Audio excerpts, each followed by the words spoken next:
تو دیوبند کے جو فاؤنڈرز ہیں ان فاؤنڈرز کے جو پیر و مرشد ہیں متفقہ طور پر ان کا نام ہے حاجی امداد اللہ مہاجر مکی رحمۃ اللہ تعالیٰ علیہ. بہت بڑے بزرگ تھے, ہم بھی ان کو مانتے ہیں, اور ان کی کتابوں میں لکھا ہوا ہے کہ یہ دیوبند کے فاؤنڈرز کے پیر و مرشد ہیں متفقہ طور پر.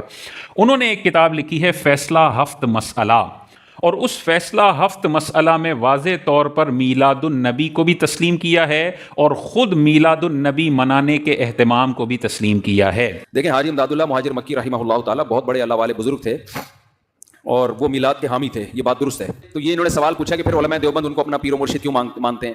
دیکھو وہ اللہ والے بزرگ تھے تو ان سے اللہ سیکھنے کے لیے علماء ان سے بیعت ہوئے تھے, باقی مسائل میں ان کو فالو ہم نہیں کرتے.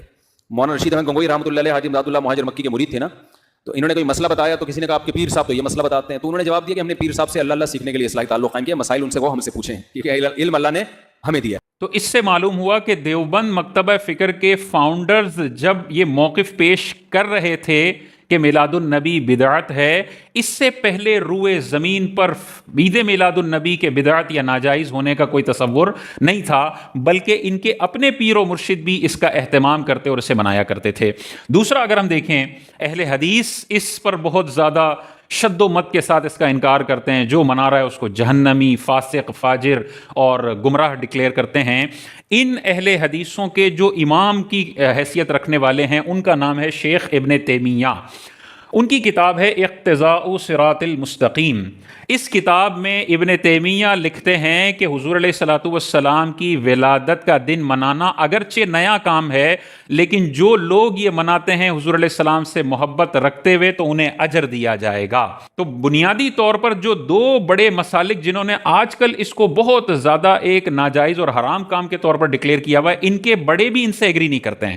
اب جب ہم اس قسم کی عبارتیں پیش کرتے ہیں نا تو وہ کہتے ہیں کہ بھائی یہ تو ذکر رسول صلی اللہ علیہ وسلم کی انہوں نے اجازت دی ہے, وہ تو ہم بھی منع نہیں کرتے, لیکن تم جو عورتوں مردوں کا اختلاط ہوتا ہے, جو یہ نیاز کھانے کی بے حرمتی ہوتی ہے, جو نمازیں قضا ہوتی ہیں, جو ہلڑ بازی ہوتی ہے, جو ڈانس تماشا ہوتا ہے, یہ میلاد منانے کا طریقہ ہے. تو وہ اس طرح سے ہمیں ٹونٹ کرتے ہیں. تو بھائی یہ والا میلاد تو حرام ہے ہمارے نزدیک. ناچ گانا کرنا, عورتوں کا مردوں کا اختلاط کرنا, نمازیں قضا کرنا اور ہلڑ بازی کرنا, کھانے کی بے حرمتی کرنا, یہ تو سب ہمارے نزدیک حرام ہے. لیکن ہمارا جو میلاد منانے کا ہمارے اکابر نے طریقہ لکھا ہے وہ وہی طریقہ ہے جس طریقے پر حاجی امداد اللہ مہاجر مکی رحمۃ اللہ تعالیٰ علیہ میلاد منایا کرتے تھے. حضور علیہ الصلوۃ والسلام پر درود و سلام پڑھنا, آقا کریم علیہ الصلوۃ والسلام کے ولادت کے دن کو خوشی کے طور پر منانا, چہرے پہ مسرت کا اظہار ہونا, لوگوں میں حضور علیہ الصلوۃ والسلام کی ولادت کے واقعات کا ذکر کرنا, بعثت سے پہلے کے, بعثت سے بعد کے واقعات کا ذکر کرنا, یہ حضور کے فضائل و کمالات بیان کرتے ہوئے آقا کریم علیہ السلام کی نعمت کا شکر ادا کرنا, اسی کو میلاد النبی صلی اللہ علیہ وسلم کہا جاتا ہے. ہلڑ بازی کو, ناچ گانے کو, عورتوں مردوں کے اختلاط کو, پٹاخے پھوڑنے کو کوئی بھی میلاد نہیں کہتا. اس طریقے سے جو میلاد منا رہا ہے وہ تو حرام کام کر رہا ہے. اچھا, ایک اور شخصیت ہیں شاہ ولی اللہ محدث دہلوی رحمۃ اللہ تعالی علیہ. یہ اتنی عظیم الشان شخصیت ہیں کہ بریلوی بھی ان کو اپنے سروں کا تاج سمجھتا ہے. اہل حدیث نے ان کے فضائل میں باقاعدہ کتابیں لکھی ہوئی ہیں, وہ بھی ان کو بڑا مانتے ہیں. اور دیوبندی بھی شاہ ولی اللہ محدث دہلوی کا نام بڑے ادب اور احترام سے لیتے ہیں, ان کو بہت بڑا اللہ کا ولی مانتے ہیں. یہ بھی اعتراض کیا جاتا ہے کہ بریلویوں نے میلاد النبی ایجاد کیا ہے. یہ بھی جھوٹ بولتے ہیں, منافقت کرتے ہیں. 350 سال پہلے کے بزرگ ہیں شاہ ولی اللہ محدث دہلوی رحمۃ اللہ تعالی علیہ. وہ اپنی کتاب فیوز الحرمین میں ارشاد فرماتے ہیں کہ میں مکہ المکرمہ میں اس مقام پر گیا جہاں پر حضور علیہ الصلوۃ والسلام کی ولادت ہوئی تھی. میں نے وہاں پر جا کر کیا دیکھا, لوگ حضور علیہ الصلوۃ والسلام کے گھر کے ارد گرد جمع ہو گئے, والناس یصلون علی النبی صلی اللہ علیہ وسلم, اور لوگ حضور علیہ الصلوۃ والسلام پر درود پڑھ رہے ہیں. اور میں نے یہ ملاحظہ کیا کہ حضور علیہ الصلوۃ والسلام کی ولادت کے واقعات, آپ کی بعثت کے واقعات اور مشاہدات کا ذکر خیر وہاں پر ہو رہا ہے. تو جو پرانے لوگ ہیں نا, جو ترکیہ دور کے لوگ ہیں یا اس سے پہلے کی تاریخ آپ اٹھا کر پڑھیں, میلاد النبی کے مہینے میں باقاعدہ عرب کا یہ معمول تھا کہ وہ حضور علیہ الصلوۃ والسلام کی ولادت کی جگہ پر جمع بھی ہوتے تھے اور وہاں پر بارگاہ رسالت میں درود و سلام کے نذرانے پیش کرتے تھے اور آپ کی ولادت کے واقعات کا ذکر ہوتا تھا. یہ بریلوی نہیں ہیں, یہ 350 سال پہلے کے وہ بزرگ ہیں جن کو دیوبندی بھی مانتا ہے, اہل حدیث بھی مانتا ہے, اور یہ وہ واقعات بتا رہے ہیں جو اہل عرب کے اندر لوگوں کی روٹین ہوا کرتی تھی۔ اچھا پھر دیکھیں، بہت سارے لوگ کہتے ہیں مکہ مدینہ میں تو میلاد النبی نہیں منایا جا رہا، تو اس کا مطلب یہ نئی چیز ہے، بدعت ہے۔ بھائی مکہ مدینہ کے اندر بس 125 سال 150 سال پہلے اس عظیم کام کو مکمل طور پر بند کیا گیا۔ اس سے پہلے کی ہسٹری آپ پڑھیں، ابن جوزی، محدث ابن جوزی، اتنا بڑا نام ہے، انہوں نے باقاعدہ میلاد النبی کے حوالے سے کتاب لکھی ہے۔ اور یہ کتنے پرانے بزرگ ہیں؟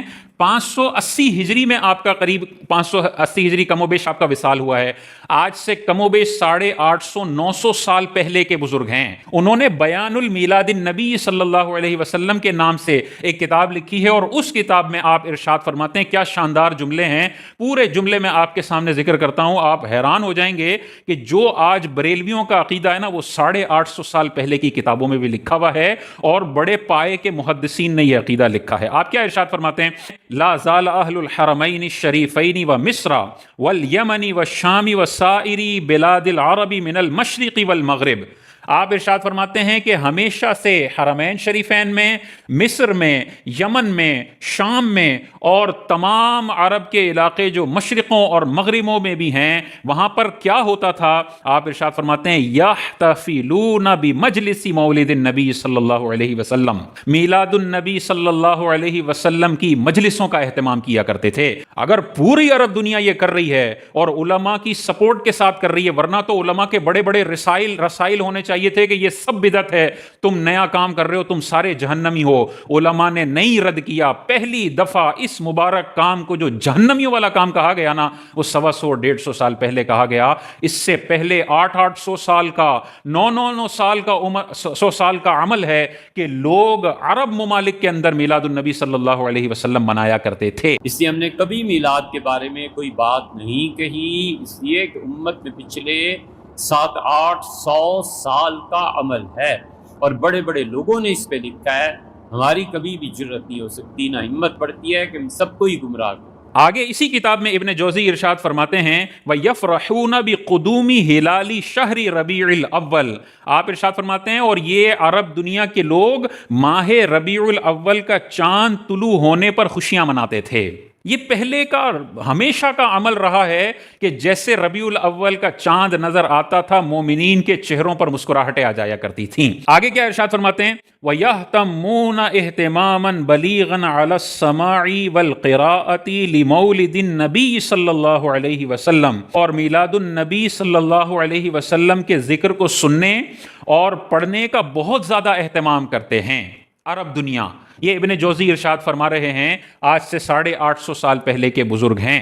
تو معلوم ہوا اگر میلاد النبی صلی اللہ علیہ وسلم کو جائز طریقے سے سیلیبریٹ کرنے کو بھی تم بدعت بولو گے، کوئی درود پڑھ رہا ہے تم بولو بدعتی ہے، کوئی نعت پڑھ رہا ہے تم بولو بدعتی ہے، کوئی صلاۃ و سلام پڑھ رہا ہے تم بولو بدعتی ہے، کوئی 12 ربیع الاول کو گھر میں خوشی کا اظہار کرتا ہے تم بولو بدعتی ہے، جہنمی ہے، تو پھر تمہیں امداد اللہ مہاجر مکی رحمۃ اللہ تعالی علیہ پر بھی بدعت کا فتویٰ لگانا پڑے گا کہ وہ بھی بدعتی تھے، جہنمی تھے۔ وہاں تمہارا فتویٰ نہیں لگتا، تم کہتے ہو وہ ان کی رائے تھی، یہ ہماری رائے ہے، تو بھائی ہمارے لیے بھی بولو نا، ہمارے لیے بھی بولو کہ بریلویوں کی اتنی شاندار رائے ہے جو 850 سال کا عمل چلتا چلا آ رہا ہے، وہ اگر کر رہے ہیں تو ٹھیک ہے، ہماری ایک بہت چھوٹی سی رائے ہے کہ یہ بدعت ہے۔ یہ بولو گے فساد نہیں ہوگا، جھگڑا نہیں ہوگا، لیکن جب تم یہ بولو گے نا کہ یہ جہنمیوں والا عمل ہے، یہ گمراہوں والا عمل ہے، یہ سارے بدعتی ہیں، تو پھر بھائی پک اینڈ چوز نہیں چلے گا۔ پھر بریلوی بھی بدعتی ہے تو حاجی امداد اللہ مہاجر مکی رحمۃ اللہ تعالی علیہ بھی بدعتی ہیں، اور تمہارے فاؤنڈرز نے جو ان کی بیعت کی ہوئی تھی اور پیر و مرشد مانا ہوا تھا، ان پر پھر کیا فتویٰ لگے گا کہ وہ بدعتیوں کی بیعت کیا کرتے تھے، گمراہوں کی بیعت کر لیتے تھے؟ یہ ہو ہی نہیں سکتا۔ تو جب تم اپنے بڑے پہ فتویٰ نہیں لگا رہے ہو، وہاں پہ تم کہتے ہو اختلاف تھا، وہ ان کی رائے تھی، ہم ان کی رائے سے اختلاف کرتے ہیں، تو بریلویوں کے معاملے میں ڈبل سٹینڈرڈ نہ کرو، مانو ابن جوزی نے لکھا ہے وہ بدعتی نہیں تھے، شیخ ابن تیمیہ نے لکھا ہے ہمارے نزدیک وہ بدعتی اور جہنمی نہیں تھے، حاجی امداد اللہ مہاجر مکی نے لکھا ہے وہ جہنمی نہیں تھے، اور بریلویوں نے بھی لکھا ہے تو وہ بھی ہمارے نزدیک بدعتی نہیں ہے۔ ہم کہیں گے بالکل زبردست، ڈبل سٹینڈرڈ نہیں کیا ہے، لیکن بریلویوں کو سنگل آؤٹ کر کے یہ فتوے لگاتے ہو تو منافقت ہے اور ڈبل سٹینڈرڈ ہے، اس سے باز آنا چاہیے۔ تو ہم اہل سنت والجماعت جو میلاد النبی مناتے ہیں، کبھی بھی نماز قضا کرنے کی اجازت نہیں دی، کبھی بھی ہلڑ بازی کی اجازت نہیں دی، کبھی بھی ڈسکو نعت خوانی کی اجازت نہیں دی ہے, کبھی بھی عورتوں مردوں کے اختلاط کی اجازت نہیں دی ہے. سارے حرام کام ہیں, ہمارے علماء نے اس کو حرام لکھا ہے. لیکن جو حلال طریقے سے منا رہا ہے, صبح بہاراں کے وقت حضور علیہ السلام کی بارگاہ میں درود پیش کر رہا ہے, لوگوں کو کھانا کھلا رہا ہے ایصال ثواب کی نیت سے, آقا کریم علیہ الصلوۃ والسلام کی بارگاہ میں نذرانہ عقیدت پیش کرنے کے لیے کچھ صدقہ خیرات کر رہا ہے, ایسے لوگوں کو تم بدعتی اور جہنمی کہتے ہو تو پوری 1400 سال کی لیگیسی کو تم نے جہنمی کہنا پڑے گا. ان کو تم جہنمی نہیں کہہ رہے ہو اور نہیں کہہ سکتے ہو تو بریلویوں کو تم سنگل آؤٹ کر کے ڈبل سٹینڈرڈ کا مظاہرہ کر کے بدعتی نہ کہو, یا سب کو کہو, یا کہو کہ یہ سب ٹھیک کر رہے ہیں اپنے حساب سے, ہمارا ایک چھوٹے سے طبقے کا اختلاف ہے کہ ہم اس کو نہیں مانتے.